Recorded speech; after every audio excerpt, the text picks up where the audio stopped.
सहनाववतु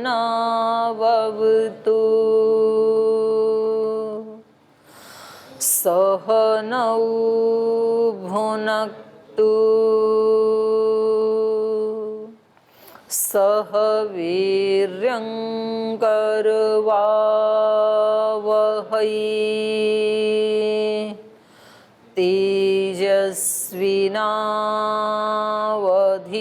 तेजस्विनावधीतमस्तु मा विद्विषावहै। ॐ शान्ति शान्ति शान्तिः।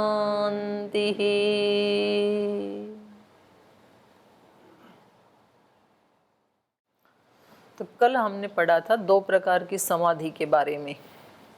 पहली तो संप्रज्ञात समाधि और दूसरी असंप्रज्ञात समाधि।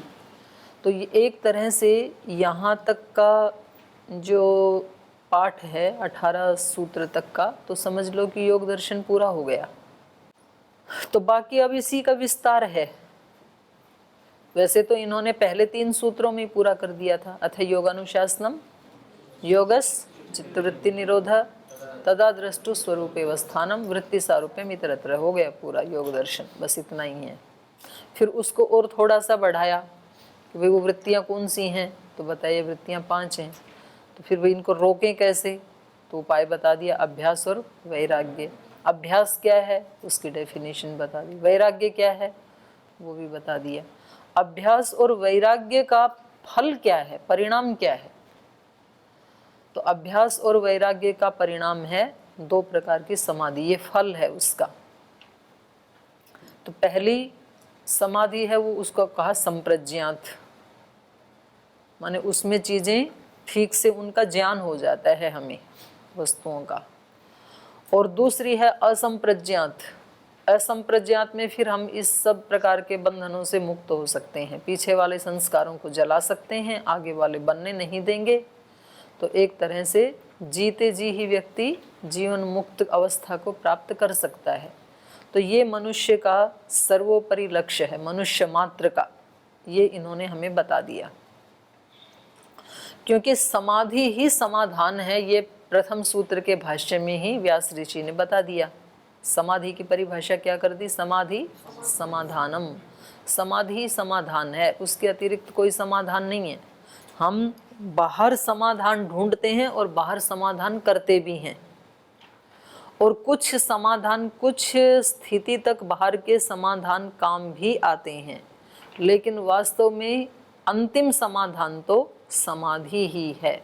सब दुखों का अंत जिसमें होता है, छोटे छोटे दुखों का अंत बाहर के छोटे छोटे उपायों से किया जा सकता है। तो बाहर की चीज़ें ठीक हैं, ऐसा नहीं है कि बाहर की सब बेकार हैं। सर्दी लग रही है तो शाल ओढ़ना, कंबल ओढ़ना, रजाई ओढ़ना, तो ठीक है वो समाधान कर देगा सर्दी का। गर्मी है तो आप एसी चला सकते हैं, सर्दी है तो हीटर चला सकते हैं। आपको भूख लगी है खाना खा सकते हैं, आपको बारिश लग रही है आप मकान बना सकते हैं, आपको जल्दी किसी स्थान पे पहुंचना है गाड़ी का प्रयोग कर सकते हैं। ये सारे साधन ठीक हैं, लेकिन ये सारे होने के बाद व्यक्ति की कोई समस्या शेष नहीं बचेगी, ऐसा नहीं है। ये सब होने के बाद भी कुछ समस्याएं बच जाती हैं, और उन समस्याओं का समाधान करने के लिए समाधि ही एकमात्र उपाय है। और ये तो हो जाता है कि समाधिस्थ व्यक्ति को ये अभाव ज़्यादा परेशान ना करें, बाह्य वस्तुओं का अभाव। पर ये नहीं होता कि बाह्य वस्तुओं से संपन्न व्यक्ति को आंतरिक जो दोष हैं वो परेशान ना करें, ऐसा नहीं होता है। वो तो फिर भी बच सकता है अभावों में भी, जिसने अंदर वाला सारा समाधान ढूंढ लिया, समाधि को प्राप्त कर लिया। लेकिन ये व्यक्ति समस्या से नहीं बच सकता है। तो इसलिए यहाँ पर इन्होंने 2 प्रकार की समाधि हमें बताई। और इसका दूसरा फायदा क्या है, ये तो बात हो गई अपने व्यक्तिगत जीवन के लिए और आध्यात्मिक उन्नति के लिए, खास विशेष रूप से आध्यात्मिक। लेकिन केवल आध्यात्मिक उन्नति के लिए नहीं है ये बात लौकिक उन्नति के लिए भी है। संप्रज्ञात और असंप्रज्ञात समाधि ये केवल आध्यात्मिक व्यक्ति के लिए है ऐसा नहीं है, जिस व्यक्ति को अपना चित्त एकाग्र करना आ गया, वो व्यक्ति अपने चित्त को कहीं भी एकाग्र कर देगा और वहाँ पर वो फर्स्ट प्राइज पाएगा। तो ये लौकिक उन्नति के लिए हुआ ना। मान लो किसी व्यक्ति को पढ़ाई करनी है, डिग्री लेनी है, उसमें उसको गोल्ड मेडलिस्ट बनना है, फर्स्ट रैंक लेना है, तो वो व्यक्ति क्या करेगा? जब 1 घंटा पढ़ेगा, 1 घंटे अपने चित्त को केवल मात्र वहीं फोकस कर देगा और 1 घंटे के पढ़ाई से उस व्यक्ति को पूरा शास्त्र स्मरण हो जाएगा। तो लौकिक उन्नति हुई समाधि से, क्योंकि चित्त को एक बार जिसको हैंडल करना आ गया, अपने चित्त को एकाग्र जिसको करना आ गया, वो कहीं भी एकाग्र कर देगा। जरूरी नहीं है कि वो केवल आध्यात्मिक विषय पर ही करेगा। असंप्रज्ञात समाधि, असंप्रज्ञात समाधि का मतलब है, कल क्या बताया था? विराम प्रत्यय अभ्यास पूर्व संस्कार शेषो अन्य। पहली वाली बताई वितर्क विचारानंदा अस्मिता रूपानुगमात संप्रज्ञात है, उसके 4 भाग बताए। और फिर इसमें बताया विराम प्रत्यय अभ्यास पूर्व। विराम का मतलब सब वस्तुओं का, वृत्तियों का जिसमें अभाव हो जाता है, विराम हो जाता है चित्त में। तो और प्रत्यय का मतलब है वहां पर कारण, ज्ञान नहीं, कारण। तो अभाव का जो कारण है, वो कारण क्या है? वो है निरोध। तो निरुद्ध अवस्था का जो कारण है, निरुद्ध अवस्था का कारण क्या है? परवैराग्य। तो एक तरह से ये क्या हो गया? विराम प्रत्यय अभ्यास पूर्व मतलब पर वैराग्य के अभ्यास से जो निरुद्ध अवस्था की जाती है चित्त की, वो असंप्रज्ञात समाधि के लिए साधन है। तो एक तो ये साधन हो गया। और दूसरा संस्कार शेष, उसमें निरुद्ध संस्कार मात्र ही शेष रहता है। ऐसी अन्य, अन्य मतलब संप्रज्ञात, संप्रज्ञात से अन्य अर्थात असंप्रज्ञात, ऐसी असंप्रज्ञात समाधि होती है। संप्रज्ञात बता दी, फिर असंप्रज्ञात बता दी कि आपको अपने संप्रज्ञात में तो वितर्क विचार आनंद अस्मिता, कोई ना कोई चित्त में एक आलम्बन तो रहेगा। तो एकाग्र की वो भी पराकाष्ठा है, लेकिन इससे भी आगे जब कोई भी आलम्बन नहीं रहेगा चित्त में, चित्त को सर्वथा निरुद्ध कर दिया, बस निरोध का ही संस्कार मात्र रहेगा और कुछ नहीं रहेगा, तो उसको क्या कह दिया? असंप्रज्ञात। तो जब हम बहुत कुछ ऐसी चीज़ों से परेशान होते हैं और हमें लगता है कि भाई इन सब को छोड़ छाड़ के और हम कहाँ चले जाएं? हिमालय में चले जाएं, हम गंगोत्री चले जाएं, वहाँ चले जाएं, तो वहाँ हम क्यों जाना चाहते हैं? इन सब चीज़ों को हम छोड़ना चाहते हैं। हमारा चित्त क्या चाहता है? बिल्कुल अकेला होना चाहता है, कैवल्य अवस्था में रहना चाहता है हमारा चित्त। तो आप यदि यहाँ रहते हुए ही असंप्रज्ञात समाधि लगा लेते हैं, अपने चित्त को सर्वथा निरुद्ध कर देते हैं, तो कोई भी चीज़ अब आपको परेशान कर नहीं सकती है। हर व्यक्ति के जीवन में कभी ना कभी ऐसी चीज़ें आती हैं कि व्यक्ति बहुत पजल हो जाता है, बहुत परेशान हो जाता है, तो उससे बचे कैसे? यद्यपि स्थान चेंज करने से तो व्यक्ति नहीं बचेगा, क्योंकि आपने स्थान भी चेंज कर लिया तो भी आपके विचार तो आपके साथ ही जाएंगे ना। स्थान को तो छोड़ दिया, व्यक्तियों को तो छोड़ दिया, और व्यक्ति स्थूल रूप से छूटे हैं, सूक्ष्म रूप से वो व्यक्ति यहाँ है, वो साथ ही चले जाते हैं, और वहाँ जाकर के हम फिर अपने हृदय में उन्हीं का चिंतन करते रहते हैं, तो उनसे बच कहाँ पाए हम? तो हमें अपने चित्त को खाली करना आना चाहिए, बिल्कुल खाली, कुछ नहीं उसमें। देखो हमारी समस्या क्या है कि हम ज़्यादातर अपने चित्त में किन को बिठा के रखते हैं? या तो जिनसे अत्यंत राग है उसको चित्त में रखते हैं, या तो जिनसे अत्यंत द्वेष है वही घूमते रहते हैं हमारे चित्त में। 2 ही तरह के लोग ज़्यादातर आते हैं हमारे विचार में, ध्यान में, भावना में। या तो जिनसे अत्यंत राग है तो बस हमें हर जगह वही दिखता है। कोई व्यक्ति में राग हो सकता है, किसी वस्तु में हो सकता है।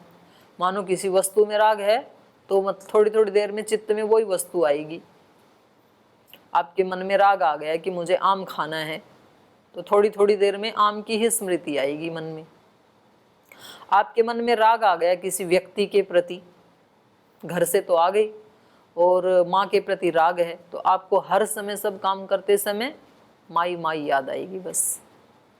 तो ये हो गई राग की वृत्ति। फिर द्वेष की प्रति वृत्ति, जो व्यक्ति आपको बिल्कुल पसंद नहीं है तो आपके दिमाग में हर समय कमेंट्री चल रही होती है, आप उस व्यक्ति से ही बात कर रहे होते हैं हर समय हर पल, और उसको सुना रहे होते हैं, और वो चीज़ सुना रहे होते हैं जो आप सामने नहीं सुना सकते। तो ये समस्या उस व्यक्ति की नहीं है, मेरे माइंड की समस्या है अंदर की। ये मैंने स्थान छोड़ भी दिया तो ये कमेंट्री तो चलती ही रहेगी। तो अब आपको यहाँ पर रुक कर इसको देखने की ज़रूरत है कि भाई ये चित्त तो था भगवान के लिए, यहाँ मुझे किसको बिठा के रखना था? उस आनंद स्वरूप को, उस शांत स्वरूप को, उस प्रेम स्वरूप को, उस ज्ञान स्वरूप को, उसको बिठाना था यहाँ। तो मुझे डिमांड तो उसकी है ना, मुझे प्रेम की इच्छा है, आनंद की इच्छा है, शांति की इच्छा है, पवित्रता की इच्छा है, शाश्वत सुख की इच्छा है। वो होना चाहिए था मेरे हृदय में। तो और ये बैठे हैं कौन? ये तो दूसरे बैठे हुए हैं। राग वाले भी दुख देते हैं, द्वेष वाले भी दुख देते हैं। तो क्लिष्ट वृत्तियों को हमने बिठा रखा है।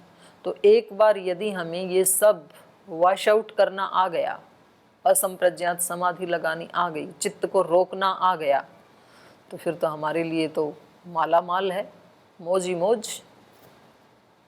जब चाहें अपने चित्त को जितनी देर के लिए चाहें, 1 घंटा 2 घंटा 3 घंटा 4 घंटा 10 घंटा भगवान के साथ जोड़ के रखेंगे और संसार की तरफ से इसको निरुद्ध कर देंगे, तो कितना आनंद का जीवन हो गया। तो ये जो 2 समाधि बताई हैं, संप्रज्ञात और असंप्रज्ञात, ये न केवल किसी एकांत में बैठने वाले व्यक्ति के लिए हैं जो आंख मूंद के बैठा हुआ, उसके लिए ही मात्र नहीं है। ये अत्यंत जो सेवा में रहते हैं, समाज के बीच में रहते हैं, ये मनुष्य मात्र के लिए बता दिया। और सब व्यक्ति इसको प्राप्त कर सकते हैं क्योंकि चित्त सबके पास है, और अपने चित्त का प्रयोग कोई इस प्रकार से कर सकता है जो भी व्यक्ति चाहे। अब मानो सारी कक्षा में सबको एक ही जैसा मोबाइल दे दिया, तो उस मोबाइल का यूज सब लोग, उसमें जितनी भी फैसिलिटीज हैं उन सब का प्रयोग हर व्यक्ति कर सकता है कि नहीं कर सकता? एक ही जैसा मोबाइल है सबके पास, तो उसमें जितने भी सुविधाएं हैं उन सब का प्रयोग हर व्यक्ति कर सकता है कि नहीं कर सकता है? कर सकता है, करेगा तो नहीं। मेरे जैसा होगा तो बस वो एक लाल बटन और हरा बटन 2 ही पहचानेगा, भाई हरे वाले से कट जाता है और ग्रीन वाले से फ़ोन लग जाता है, बस उतना ही आता है। और जो बिजनेस व्यापार आदि सब जानते हैं, जो सब उसकी ऐप्स के बारे में जानते हैं, तो वो सब डाउनलोड कर लेंगे, वो ऑफिस का काम भी यहीं बैठे कर लेंगे, बिजनेस भी कर लेंगे, रुपए भी कमा लेंगे, रिकॉर्डिंग भी कर लेंगे, फ़ोटो भी ले लेंगे, और जो उनको सुनना है वो वैसे वैसे प्रोग्राम भी सुन लेंगे, वो सब कर लेंगे उसी से ही। तो ये तो उसको यूज करने आने की बात है ना, इसको कितना यूज करना आता है। तो वो ब्रेन, वो अंतःकरण, वो भगवान ने हम सब को बराबर दे दिया है। अब उसमें कैसे सुंदर सुंदर फूलों को चुन चुन के गुलदस्ता बना के वहाँ रखना है, मंदिर की तरह से सुवासित करना है, और कैसे फालतू की चीज़ों को, कचरे को निकालना है, उसका उपाय भी बता दिया। जिन लोगों ने अपने मन को ऐसा बनाया, महर्षि पतंजलि ने, व्यास ऋषि ने, तो उन्होंने हमारे को उपाय भी बता दिया कि आप क्या करें, आप 2 समाधि लगानी सीख लें, संप्रज्ञात और असंप्रज्ञात, तो बस फिर आपका सारा समाधान हो जाएगा। तो ये हमने कल पढ़ा था संप्रज्ञात और असंप्रज्ञात समाधि के बारे में। अब इसके आगे किन किन व्यक्तियों ने पाई और इसके क्या क्या परिणाम हैं, इनका क्या क्या फल है, वो थोड़ा सा ये बता रहे हैं। तो अगला सूत्र, पीछे का कुछ पूछना तो नहीं है किसी को? आगे चलो, आपको पूछना है। बोलो। प्रणाम दीदी जी। जी दीदी जी, आप एक दिन कह रहे थे कि राग से भय होता है और वैराग्य से अभय होता है, तो इसके बारे में बता दीजिए। इसके बारे में क्या बताऊँ, आपने तो पूरा बोल दिया। नहीं, राग से भय इसलिए होता है कि वो वस्तु हमें चाहिए, तो हमेशा ये लगा रहता है कि कहीं ये छूट ना जाए, क्योंकि आज तक हमारा अनुभव क्या बताता है कि चीज़ें हमारे से छूट जाती हैं। हमने बचपन में जो प्लास्टिक के खिलौने पकड़ के रखे थे, जिनको लेकर के ही सोते थे रात को, गुड़िया को, वो छूट गई हमारे से। हमने तो छोड़ा नहीं उसको, छूट गई ना वो। और जो हमारे प्राइमरी स्कूल के जो फ्रेंड्स थे, हमें लगता था कि ये हमारे सबसे पक्के दोस्त हैं, वो छूट गए।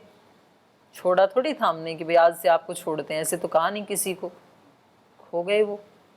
तो ऐसे कितनी वस्तुएं हमारी छूट गई, स्कूल के, कॉलेज के, यूनिवर्सिटी के, मित्र मंडली सब चली गई, जिनको हम बहुत निकट से रहते थे। और वो सारी वस्तुएं, कभी आपको कोई फ्रॉक बहुत प्यारी लगी होगी, कभी आपको कोई खिलौना, कोई टी शर्ट बहुत अच्छी लगी होगी, कोई जूता बहुत अच्छा लगा होगा, कोई हेयर बैंड बहुत अच्छा लगा होगा, वो सारे कहाँ हैं, छूट गए। तो इससे हमें ये पता लगता है कि चीज़ें जो जो संसार में हैं वो छूट जाती हैं, पकड़ते हुए भी छूट जाती हैं, क्योंकि इसका स्वरूप ही क्या है, गतिमान। जगत को जगत कहते ही इसलिए हैं क्योंकि वो सतत क्या है, चलायमान है, गतिमान है। तो अब आपको यह है कि जिसको मैं अब राग कर रहा हूँ, जिसको अभी चाह रहा हूँ, ये भी कहीं छूट ना जाए। तो हमेशा निरंतर ये भय बना ही रहता है। और वैराग्य से अभय क्यों, जब कुछ चाहिए ही नहीं तो छूटेगा भी क्या। तो जिसको जाना है वो जाए, जिसको रहना है वो रहे। मेरे पास जो वस्तु आनी है वो आए, जानी है वो जाए। हम सब से अलग हैं, तटस्थ हैं, कुछ भी नहीं चाहिए। वैराग्य, देखी सुनी, कुछ भी नहीं चाहिए। तो फिर ये इस व्यक्ति को होता है अभय। अभयम सत्व संशुद्धि की शुरुआत यहाँ से होती है। तो चलिए आगे ये कह रहे हैं, स खलु अयम द्विविधः। ये जो असंप्रज्ञात समाधि है ना, ये दो प्रकार की है। उपाय प्रत्यय, भव प्रत्ययश्च। एक तो उपाय प्रत्यय वाली है, प्रत्यय मतलब वही कारण, और दूसरी भव प्रत्यय। तो ये जो है उपाय प्रत्यय वाली असंप्रज्ञात जो समाधि है, ये तो योगियों की होती है। और दूसरी वाली किसकी होती है, विदेह प्रकृति लया नाम। तो उसको बता रहे हैं, भव प्रत्ययो विदेह प्रकृति लया नाम। अब भव शब्द का यहाँ अलग अलग विद्वानों ने अलग अलग अर्थ किए हैं। भव का अर्थ संसार भी होता है, भव का अर्थ जन्म भी होता है, और भव का अर्थ अविद्या भी होता है, अविद्या या अविद्या के संस्कार। तो भव प्रत्यय, ये भव कारण है जिसका, या फिर भव का कारण, जन्म का कारण, अविद्या का कारण, ये भी अर्थ हो जाएगा इसका।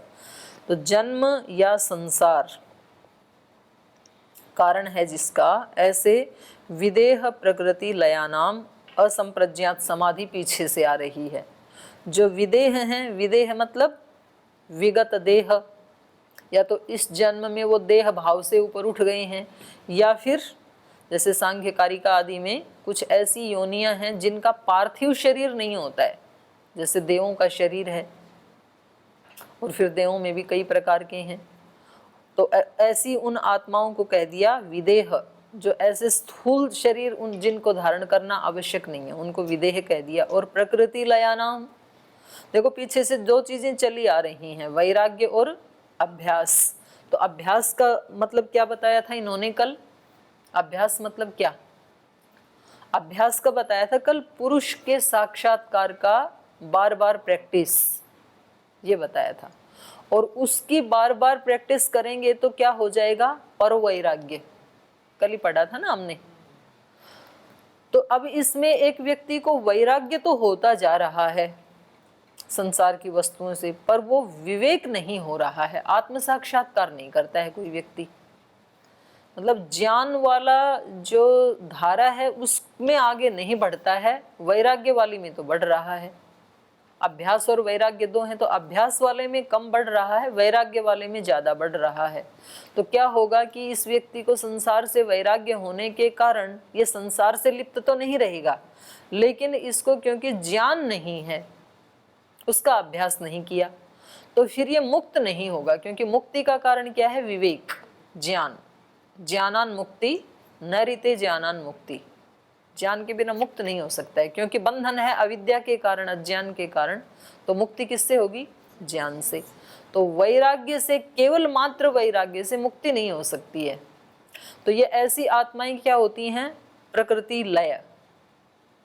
प्रकृति में लय, प्रकृति में लय का मतलब होता है वो अहंकार में जिसको महतत्व कहा है, या तो मूल प्रकृति में अहंकार में, या तो उससे पहले वाला क्या है प्रकृति का? महतत्व। महतत्व या अहंकार में तो लीन रहते हैं ये, सूक्ष्म प्रकृति में लय रहेंगे, इस स्थूल प्रकृति में तो नहीं आएंगे। जैसे हम आत्माएं तो स्थूल प्रकृति के साथ जुड़े हुए हैं, और ये जो आत्माएं हैं इनको स्थूल विषयों से, स्थूल भूतों से, स्थूल वस्तुओं से, सबसे वैराग्य है, तो इसके साथ तो नहीं आएंगे ये। लेकिन ये क्या होंगे? अहंकार या महतत्व में लीन होंगे। तो उनको यहाँ पर कहा प्रकृति लया नाम, सूक्ष्म ऐसी आत्माएं, सूक्ष्म शक्तियाँ, और वो इस ब्रह्मांड में काम कर रही हैं। जैसे आप वहाँ पढ़ेंगे ना, स्वाध्यायाद इष्ट देवता संप्रयोग, स्वाध्याय का फल बताया है, इष्ट देव के साथ उसका संबंध स्थापित हो जाता है। तो इष्ट देव में एक तो परमात्मा ब्रह्म, वो तो सबका इष्ट देव है ही, उसके अतिरिक्त कुछ ऐसी दिव्य शक्तियां भी किसी किसी व्यक्ति के इष्ट देव होते हैं, और उनके साथ उस व्यक्ति का संपर्क हो जाता है, संबंध स्थापित हो जाता है। तो जैसे स्थूल रूप से लोक में एक व्यक्ति का किसी दूसरे व्यक्ति के साथ संबंध स्थापित होने पर वो व्यक्ति उसकी हर सुख दुख में सहायता करता है, ऐसे ही ये सूक्ष्म शक्तियाँ उस योगी की हर सिचुएशन में सहायता करती हैं। ये उसका फल बताया है। तो यहाँ पर कहा भव प्रत्यय विदेह प्रकृति लयानाम। ये विदेह और प्रकृति लय जो योगी हैं, इनका भव प्रत्यय, ये जन्म कारण बनता है, माने जन्म उनका भी होता है, क्योंकि वो मुक्त नहीं हुए ना। भले ही वो दिव्य योनि में चले गए, दैव योनि में चले गए, दिव्य शरीर मिल गया उनको, पार्थिव तो नहीं मिला, या प्रकृति में लीन हो गए, लेकिन मुक्त नहीं हुए, क्योंकि अभी उनको विवेक वैराग्य नहीं हुआ। तो कभी ना कभी तो आएंगे ना। तो भव प्रत्यय संसार या जन्म कारण है, पर ये क्या, कैसी प्रकृति उनके जन्म का कारण बनती है? सूक्ष्म। हमारा जो कर्माशय है वो स्थूल अविद्या से युक्त, क्लेश युक्त कर्माशय है, स्थूल क्लेश युक्त कर्माशय है हमारा। और उस योगी का कर्माशय कैसा होगा?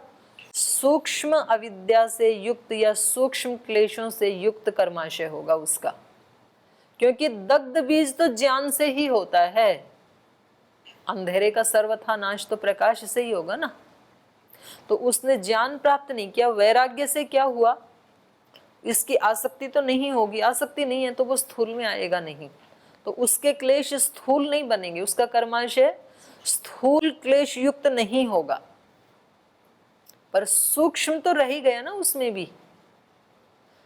संस्कारों का जो क्रम है नष्ट होने का, वो आप दूसरे पाद में देखेंगे कि ये जो तपस, स्वाध्याय, ईश्वर प्रणिधान आदि हैं, ये किस लिए हैं? समाधि भावनार्थः क्लेश तनुकरणार्थश्च। तो क्लेश पहले तनु होते हैं, कमजोर होते हैं क्लेश पहले, एकदम से नहीं मिटते हैं।